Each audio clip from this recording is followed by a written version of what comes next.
تو وہ قوم جسے کہ یہ جو ہے وہ ذلیل و رسوا ہو جاتی ہے، پھر آپ جو چاہیں اس کے ساتھ انجام دیں۔ یہی کام فرعون نے کیا تھا کہ بنی اسرائیل کو برسوں غلام بنا کر کیا کیا تھا، ان کا شعور ان سے لے لیا تھا، ان کے اندر جو قوت احساس یا کہ سمجھ جو تھی وہ لے لیا تھا، سمجھے؟ اور نتیجہ کیا ہوا کہ یہ بیچارے جو ہے وہ جبکہ جناب موسیٰ مسلسل یہ کوشش کر رہے تھے ان کو اللہ کی توحید سمجھانے کی، اور مسلسل جو ہے وہ ان تمام خرافات سے روکنے کی کوشش کرتے رہے ہیں اور کی، لیکن اس کے باوجود بھی سامری نے کیا کیا کہ اپنی غلط حرکت سے ان کو بت پرست بنا دیا۔ چنانچہ جناب موسیٰ جب آئے ہیں توریت لے کر، اسی انہی 40 دنوں میں اللہ نے ان کو توریت عطا کی تھی، اسی لیے 10 دن اور روک لیا تھا۔ تو جب انہوں نے دیکھا کہ قوم یہاں بت پرست بن گئی ہے تو مارے جسے کہ یہ غصے کے انہوں نے وہ توریت کی جو تختیاں تھیں ان کو ایک طرف جسے کہ یہ پھینکا، اور جناب اپنے بھائی جو ہے وہ ہارون کو چھوڑ کے گئے تھے، اپنا جانشین بنا کے گئے تھے، ان کے جو ہے وہ جسے کہ یہ کہتے ہیں نا کہ ان کا گریبان پکڑا کہ تمہارے ہوتے ہوئے جو ہے وہ یہ بت پرست قوم ہو گئی۔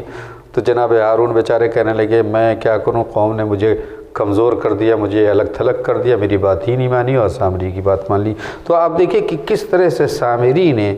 پوری قوم بنی اسرائیل کو جو ہے وہ، کچھ افراد تھے جنہوں نے بات نہیں مانی تھی، اکثریت بے شعوری کی وجہ سے وہ اس مثلا جو ہے وہ اس نے بچڑے کو جو ہے وہ خدا مان لیا تھا۔ تو اسی لیے یا خود پیغمبر اسلام کے زمانے میں ایک واقعہ ہے کہ بعض لوگوں نے پیغمبر اسلام کو گمراہ کرنا چاہا۔ آپ کی زوجہ ماریہ قبطیہ تھی، ان کا ایک چچا زاد بھائی تھا، بعض لوگوں نے یہ مشہور کرنا شروع کر دیا کہ معاذ اللہ وہ ان کے چچا زاد جو بھائی ہے ان سے معاذ اللہ جو ہے ان کے غلط تعلقات ہیں۔ یہ تک آگے بتائیے، اور پیغمبر اسلام کو اس سے تکلیف بھی ہوئی، بہت تکلیف ہوئی، اس لیے کہ نبی کے حوالے سے یہ اللہ کی طرف سے جسے کہ یہ گارنٹی ہے کہ نبی کی کوئی بھی زوجہ بد کردار نہیں ہو سکتی ہے، بھلے وہ دوسرے وہ کمیاں ہوں، لیکن کوئی بھی زوجہ جو ہے بد کردار نہیں ہو سکتی، ورنہ یہ خود نبی کے دامن پہ بہت بڑا دبا ہے۔ کسی بھی حتیٰ کہ جناب نوح کی بیوی آپ دیکھ لیں، جناب لوط کی بیوی کو آپ دیکھ لیں، جہاں جن کا باقاعدہ قرآن میں جو ہے جن کی مذمت میں آئی ہے آیت، لیکن ایسا نہیں کہ وہ معاذ اللہ وہ اس اعتبار سے خائن تھی، کردار کے لحاظ نہیں، کردار کے لحاظ سے خائن نہیں تھی، وہ دوسرے گناہ تھے، گھر کے راز فاش کر دیتی تھی، یا نبی کی باتوں کو جو ہے وہ مثلا جو ہے دوسروں تک پہنچا دیتی، وہ ایک الگ خیانت تھی، لیکن ایسا نہیں تھا۔ لیکن پیغمبر کے زمانے میں اب دیکھیے کہ لوگوں نے اس طرح مشہور کر دیا ہے۔ تو ایسی چیزیں جو ہے وہ، اور یہ ان سب کے پیچھے اگر آپ دیکھیں پیغمبر کے زمانے میں اگر آپ دیکھیں تو یہودی لابی ہے، جو یا مومنین ایک دوسرے، اوس اور خزرج 2 قبیلے تھے مدینے میں، اور جو اسلام لے آئے تھے، اور دونوں کو پیغمبر نے جو ہے وہ بھائی بنا دیا تھا، لیکن یہودیوں کی یہ کوشش تھی کہ جھوٹی خبریں آپس میں ایک دوسرے کی طرف منتقل کر کے ان دونوں قبیلوں کو لڑایا جائے تاکہ اسلام کمزور ہو۔ چنانچہ ایک بار ایسے ہی واقعہ ہوا ہے کہ 2 قبیلے کے جوان کھڑے تھے، کسی چیز پہ بحث ہو رہی تھی، اپنے عربوں میں ہوتا ہے فخر و مباحات، اپنے قبیلے پر، اپنی بہادری پر، اپنی شجاعت پر، یہ سب ہوتا رہتا تھا۔ یہودی آ گیا اور اس نے شے دے دی، ایک کو چڑھانا شروع کر دیا، جب یہ چڑھ گیا تو ادھر سے دوسرے کو چڑھانا شروع، نتیجہ یہ ہو گیا کہ فساد قریب تھا کہ فساد ہو جائے، دونوں قبیلوں کے لوگ جمع ہو گئے اور تلواریں نکل آئیں۔ فوراً پیغمبر اسلام کو خبر دی گئی کہ وہاں تو جو ہے وہ دونوں قبیلے میں جو جنگ ہونے والی ہے۔ پیغمبر مسجد سے فوراً بھاگتے ہوئے جہاں بھی افراد یہ تھے بازار میں یا کہیں بھی جمع ہوئے تھے وہاں آئے، اور پیغمبر نے اس معاملے کو ٹھنڈا کیا، اور اس طرح سے جنگ ہوتے ہوتے بچ گئی۔ تو یہ کام جو ہے وہ بہت کیا گیا پیغمبروں کے زمانے میں، انبیاء کے زمانے میں، جھوٹی خبریں، اختلافی خبریں، ایک دوسرے کو مثلا جو ہے نیچا دکھانے کے لیے یا بدنام کرنے کے لیے۔ جناب موسیٰ کے ساتھ یہ واقعہ ہوا، معاذ اللہ ان کو جو ہے وہ ایک عورت نے فرعون کے کہنے پہ بدنام کرنے کی کوشش کی۔ کہہ سکتے ہیں آپ کا کہنے کا مقصد یہ ہے کہ آج بھی یہ سلسلہ جاری اور ساری ضروری ہے، مسلسل چل رہا ہے، وہی جو نبیوں کے دور میں تھا وہی آج بھی۔ آپ کو میں مثال دوں، جب امام خمینی رحمۃ اللہ علیہ انقلاب لائے تو آپ دیکھیے ابتدا میں ان کے خلاف کتنی جھوٹی خبریں، کبھی آ رہا ہے کہ وہ 20 سال کی لڑکی سے انہوں نے شادی کر لی، کبھی یہ آ رہا ہے، کبھی وہ آ رہا ہے. تو یہ تو جیسے کہ یہ دنیا کے ساتھ ساتھ جو ہے وہ ہے، چلتا رہے گا. انسان کو چاہیے کہ اپنے اندر اتنی بصیرت پیدا کرے کہ جھوٹ اور سچ میں امتیاز پیدا کرے، یعنی صحیح فقہ کے صحیح اور ذریعے. غلط میں جو ہے وہ فرق پیدا کرے. بالکل صحیح کہا آپ نے. اب جیسے عموماً یہ دیکھا گیا آج کل اور سب سوشل میڈیا پر ہی خاص کر آئی ڈی ہوتی ہے، یعنی میں نے اپنی آئیڈینٹی چھپائی. مثال کے طور پہ میں نے اپنا نام کی جگہ دوسرے کا نام کا سہارا لے کر اس کا یوز کیا، اور اس نام کے ذریعے اپنے جو بھی کام کرنا تھے وہ میں نے کام کیے. یہ میں نیٹ کی ہی خاص کر بات بتا رہا ہوں جو عموماً یہ آج کل ہو رہا ہے، یعنی دوسرے کو بدنام کیا جا رہا ہے. تو یہ اسلامی نقطہ نظر سے کہاں تک صحیح؟ قطع نہیں. دیکھیے، ایک تو یہ ہوتا ہے کہ کوئی صحیح بات، کوئی دینی بات آپ پہچانا چاہتے ہیں، نہیں چاہتے ہیں کہ آپ کا نام مشہور ہو، تقوی الہی کی بنا پر یا کسی وجہ سے کوئی صحیح بات آپ پہنچانا چاہ رہے ہیں، آپ نے دوسرے کا نام استعمال کیا ہے، البتہ اس کی اجازت سے، ٹھیک ہے نا.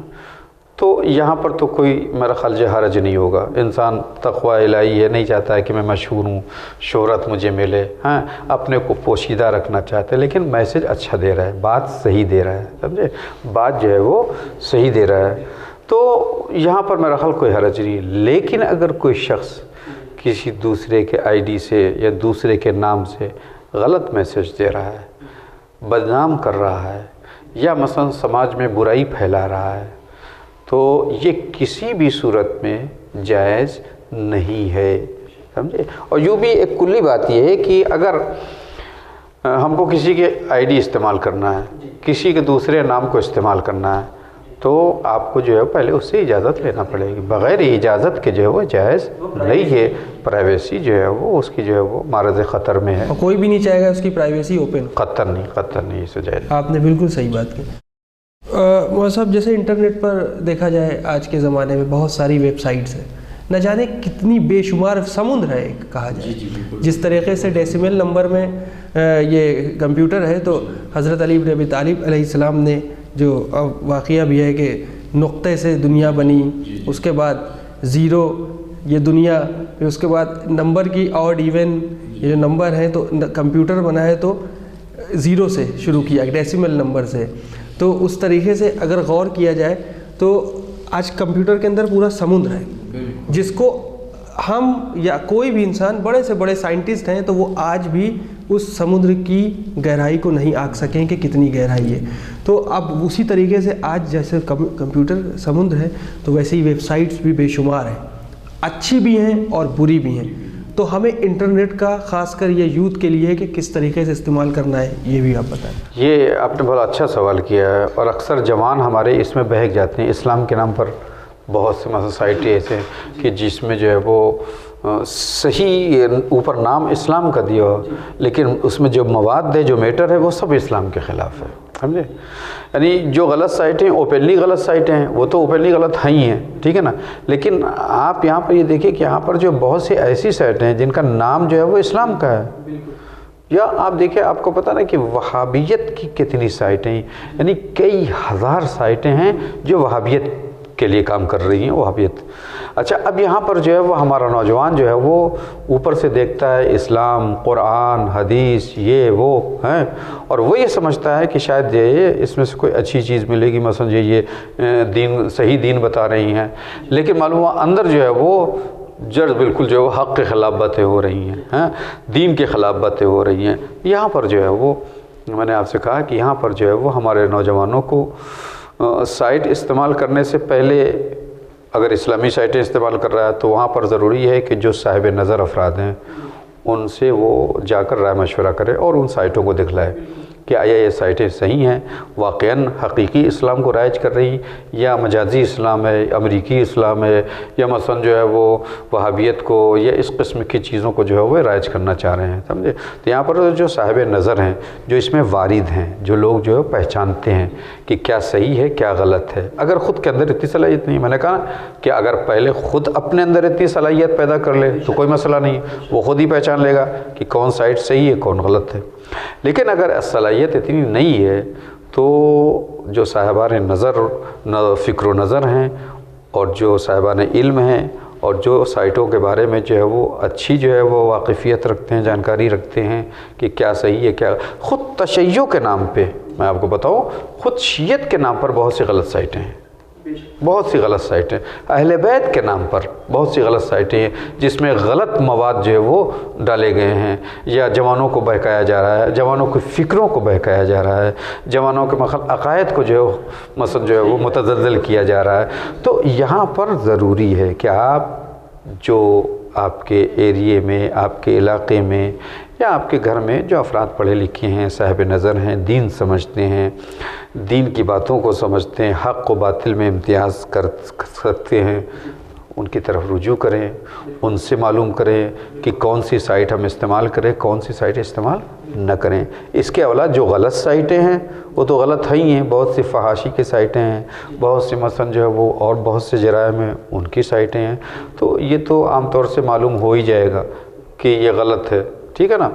تو وہاں تو اتنا مشکل نہیں ہے، غلط کو معلوم کرنے میں مشکل نہیں، لیکن جو صحیح نام پہ غلط کام ہو رہے ہیں وہاں پر مشکل یہ پیدا ہو رہی ہے، جوان ہمارے فیصلہ نہیں کر پا رہے ہیں۔ تو یہاں پر ضروری ہے یا اپنے اندر اتنی صلاحیت پیدا کرے، یا جو صاحبان نظر فکر ہیں، صاحبان مثلا جو ہے وہ علم ہیں،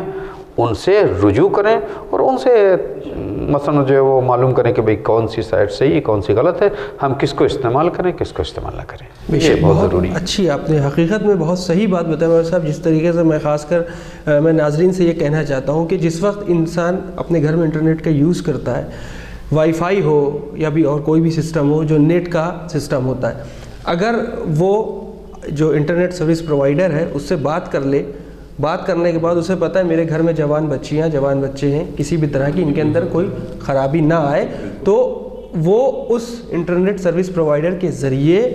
سائٹس کو جو بیڈ سائٹس ہیں ان کو بند کروا سکتا ہے اور جو کام کی سائٹس ہیں ان کو اوپن رکھ سکتا ہے۔ یہ اپنی بھی ایک عقل انسان کی گواہی دیتی ہے کہ حقیقت میں یہ کر سکتا ہے انسان۔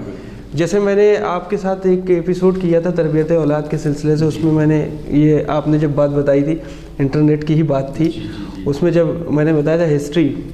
جو کلیئر کرنے والا سلسلہ تھا، تو جب ہسٹری کلیئر کرنے والا سلسلہ تک موجود ہے کمپیوٹر اور موبائل، سائٹیں بھی کلیئر ہو سکتی، سائٹس بھی کلیئر ہو سکتی ہیں، تو اس کے لیے ہم کو خود کڑے قدم اٹھانا ہوں گے، اور یہ خاص کر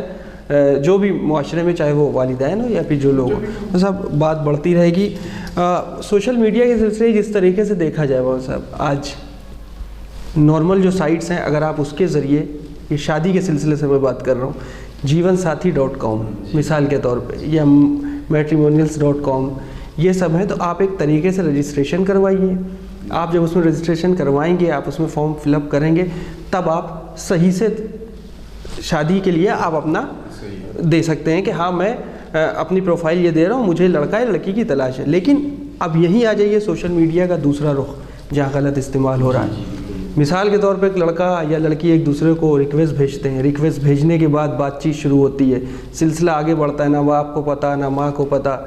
ایک دوسرے سے شادی کے سمبند بھی طے ہو جاتے ہیں، تو یہ کس حد تک صحیح ہے؟ ایسے واقعات تو روزمرہ ہم ٹیلی ویژن پہ دیکھتے رہتے ہیں، معلوم جو ہے وہ انٹرنیٹ سے جان پہچان ہو گئی، تعلقات بھی کام ہو گئے، فزیکل تعلقات قائم ہو جاتے ہیں اور ماں باپ کو پتہ نہیں چلتا۔ ایسا خیال رکھنے والوں کے لیے جو خیال رکھے کیا ضروری ہے اسلامی نقطہ نظر سے، اس کو ہم کیا کہیں؟ نہیں دیکھیے، یہ اسلامی نقطہ نظر سے یا تمام مراجع کرام کی جو رائے اس میں، اصلاً کسی بھی لڑکی یا لڑکا جو آپس میں نامحرم ہیں، اصلاً جائز نہیں ہے اس قسم کا کسی طرح کا رابطہ کرنا، قطعاً جائز نہیں۔ اچھا، اب اگر فرض کیجئے یا وہ فوٹو وغیرہ نہیں، بات چیت سے بات ہو بھی گئی ہے، ہاں، تو یہاں پر جو ہے وہ سب سے پہلا جو ہے وہ قدم یہ ہونا چاہیے کہ پیرنٹس کو خبر کرنا چاہیے کہ بھائی مجھے فلاں لڑکا پسند ہے یا فلاں لڑکی پسند ہے، ہاں، پیرنٹس کو خبر کریں اور پیرنٹس کے ذریعے سے یہ باتیں آگے بڑھنا چاہیے، نہ کہ آپس میں ہم طے کر لیں اور ایک دوسرے کو جو ہے مثلا جو ہے وہ وعدہ کر لیں اور محسوس کر لیں، یہ غلط ہے، شرعاً اصلاً جائز نہیں ہے۔ اور میں نے اس سے پہلے والے ایپیسوڈ میں جب تربیت اولاد تھا اس میں بتایا تھا کہ لڑکیوں کو اپنی پوز، اپنی پکچر ڈالنا شرعاً جو ہے وہ جائز نہیں ہے، حرام قرار دیا علماء نے، حتیٰ کہ اگر پردے کے حجاب کے ساتھ ہے لیکن اس کے ذریعے سے بھی اگر جو ہے وہ مثلا جو ہے وہ فساد پھیل رہا ہے تو وہ حجاب والی تصویر بھی ڈالنا جائز نہیں ہے، سمجھ میں آ گیا۔ تو ان سب چیزوں میں دیکھیے ہمارے یہاں جو بزرگوں میں ایک رائج تھا کہ لڑکا اور لڑکی خود سے پہلے اقدامات نہیں کرتا تھا، بلکہ ماں باپ جو ہے وہ لڑکی تلاش کرتے تھے، لڑکا تلاش کرتا۔ دیکھیے وہ جو رشتے ماں باپ کرتے ہیں وہ رشتے دائمی ہوتے ہیں اور کامیاب ہوتے ہیں، ان میں ایک ثبات ہوتا ہے، سمجھے، پوری زندگی گزر جاتی ہے۔ لیکن آج جو یہ واٹس ایپ اور یہ جو انٹرنیٹ کے ذریعے سے یا فیس بک کے ذریعے سے رشتے طے ہو رہے ہیں، ان میں اکثر مجھے سننے کو ملتا ہے کہ معلومات جو 1 سال 2 سال بعد اور وہ رشتہ جو ہے وہ ختم ہو گیا، وہ اختلاف ہو گئے، وہ طلاق ہو گئی، یا غیر مسلموں میں آپ زیادہ تر جائیے کہ وہاں بھی یہی ہو رہا ہے، معلومات 2 سال 3 سال 4 سال رہا، اس کے بعد جو ہے اختلاف ہو گئے، یا تو جدائی ہو گئی یا تو مثلا کسی ایک فرد نے خودکشی کر لی ہے۔ یہ کیوں ہے؟ یہ اسی وجہ سے ہے کہ ہم پیرنٹس کو داخل نہیں کرتے ہیں، جو تجربہ کار ہیں، جو ہمارے بزرگ ہیں۔ دیکھیے ماں باپ جو ہوتے ہیں بہرحال جو ہے وہ ہماری بنسبت وہ اچھا تجربہ رکھتے ہیں، زیادہ تجربہ رکھتے ہیں، لہذا ان سب کاموں میں جو بزرگ ہیں ان کو انوالو کرنا بہت ضروری ہے۔ بغیر اس کے نتیجے جو ہمارے سامنے آ رہے ہیں وہ یہی ہیں کہ یا طلاق ہو جاتی ہے، یا خودکشی ہو جاتی ہے، یا اختلافات ہو جاتے ہیں، پوری زندگی جو ہے مثلا جو ہے وہ لڑکی رو رہی ہے یا لڑکا جو ہے افسوس کر رہا ہے، اولاد جو ہے مثلا جو ہے بیچ میں جو ہے وہ ادھر میں لٹکی ہوئی ہے، اس کی سمجھ میں نہیں آتا ہے میں کیا کروں، کس کا ساتھ دوں۔ تو یہاں پر بہت ضروری ہے واٹس ایپ کے ذریعے سے یا فیس بک کے ذریعے سے انسان اس قسم کے رشتوں سے بچے۔ بالکل صحیح۔ اور اگر کہیں ایسا ہو گیا ہے تو اس کو فوراً والدین کو بتائے، اور والدین اگر ان کی ثواب دید میں اگر یہ رشتہ صحیح ہوگا تو وہ انشاءاللہ رشتہ کر دیں گے، اور ان کے ثواب دید میں جو رشتہ صحیح نہیں ہے، کفو نہیں ہے، برابر نہیں ہے، لڑکا یا لڑکی میں کوئی کمی ہے، تو وہ خود ہی جو ہے وہ اپنے تجربے کے لحاظ سے اس کو جو ہے وہ انکار کر دیں گے۔ تو جو والدین کہیں اس پہ عمل کرنا چاہیے۔ بے شک، بالکل صحیح کہا آپ نے۔ حقیقت ہے یہ کہ جو والدین کہیں اس پر عمل کرنا چاہیے، کیونکہ ہمارے سامنے ہمارے والدین ہیں۔ وہ صاحب آج مین پرابلم یہ ہے کہ سوشل میڈیا پر خاص کر کے کسی کی کوئی کال ریکارڈنگ کرتا ہے، مثال طور پر کال ریکارڈ ہو رہی ہے، ہاں ٹیلی فون آ رہا ہے، ادھر ریکارڈ ہو رہی ہے، ریکارڈنگ ہونے لگی کال کی، تو یہ اسلام اس کی کیا اجازت دیتا ہے؟ ایسا کرنا ٹھیک ہے کیا؟ دیکھیے یہاں پر جو ہے وہ دو صورتیں ہیں۔ ایک یہ ہے کہ جس کی کال آپ ریکارڈ کر رہے ہیں اس کو معلوم ہے کہ ہاں میری کال ریکارڈ ہو رہی ہے، ٹھیک ہے نا۔ اگر اس کو معلوم ہے اور وہ اس پر راضی ہے کہ ہماری کال آپ ریکارڈ کریں، ہمیں کوئی اعتراض نہیں ہے، ٹھیک ہے نا، تو وہاں پر کوئی حرج نہیں ہے، اس لیے سامنے والا اس کو معلوم ہے، وہ راضی ہے، کوئی حرج نہیں ہے۔ لیکن بعض وقت ہوتا ہے کہ سامنے والے کو معلوم نہیں ہے کہ میری کال ریکارڈ ہو رہی تھی، کچھ باتیں آدمی بعض وقت جو ہے وہ جب فون پہ بات کرتا ہے یا کسی سے بھی بات کر رہا ہے تو بعض وقت جو ہے افراد مثلا میں چلا جاتا ہے، یا کچھ بھی کال اس کی ریکارڈ ہو رہی ہے، اس کو نہیں علم ہے، تو یہاں پر اس کی کال ریکارڈ کرنا حرام ہے، ایک بات۔ دوسری یہ کہ اگر معلوم بھی ہے کہ ریکارڈ ہو رہی ہے لیکن وہ شخص یہ نہیں چاہتا ہے کہ میری یہ کال منظر عام پہ آئے، لوگ چلو ٹھیک ہے تم ریکارڈ کر رہے ہو اپنے تک رکھو، وہ یہ نہیں چاہتا ہے کہ معاشرے میں یا لوگوں میں جو ہے میڈیا میں جو ہے اس کو لایا جائے اور اس کو علم نشرہ کیا جائے، اس کو پھیلایا جائے، وہ راضی نہیں، حالانکہ معلوم ہے کہ کال ریکارڈ ہوئی ہے لیکن وہ اس کام کے لیے راضی نہیں ہے کہ اس کی کال کو علم نشرہ کیا جائے، پھیلایا جائے، تو وہ چیز بھی جائز نہیں ہوگی، حرام ہو جائے گی۔ کجا برسد کہ جو راضی ہی نہیں ہے اس کی کال آپ ریکارڈ کر کے پھر جو ہے وہ عوام میں اس کو پھیلا دیں یا واٹس ایپ پہ ڈال دیں، تو یہ تو اور زیادہ بہت بڑا جرم ہے۔ تو کال ریکارڈ کرنے میں ہم یہ دیکھیں گے کہ سامنے والا راضی ہی نہیں۔ اچھا راضی ہونے کے بعد ہمارا مقصد کیا ہے؟ ٹھیک ہے وہ راضی ہے، ہمارے اندر دل میں وہ نہیں جان رہا ہے کہ اس کی نیت کیا ہے ہماری کال سے، تو اگر ہماری نیت خراب ہے اور ہم اس کو بدنام کرنا چاہتے ہیں تو یہ بھی حرام کام ہے، یہ بھی حرام کام ہے، سمجھے؟ تو اس لحاظ سے کل ملا کے اگر آپ دیکھیں، کال ریکارڈ کرنا، اس کو غلط استعمال کرنا، اس کے ذریعے سے لوگوں کو بدنام کر رہا یا اس کے ذریعے سے لوگوں کی عزت اور آبرو خطرے میں ڈالنا، یہ سب حرام ہے۔ چنانچہ میں ایک حدیث آپ کے سامنے سناؤں، ہمارے چھٹے امام جعفر صادق علیہ السلام جو ہے وہ فرماتے ہیں کہ اگر کوئی شخص کسی مجلس میں یا کسی اپنی نشست میں کوئی بات کر رہا ہے اور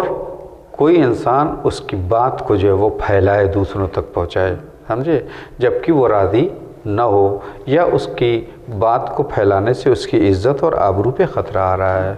امام فرماتے ہیں کہ یہ امانت ہے،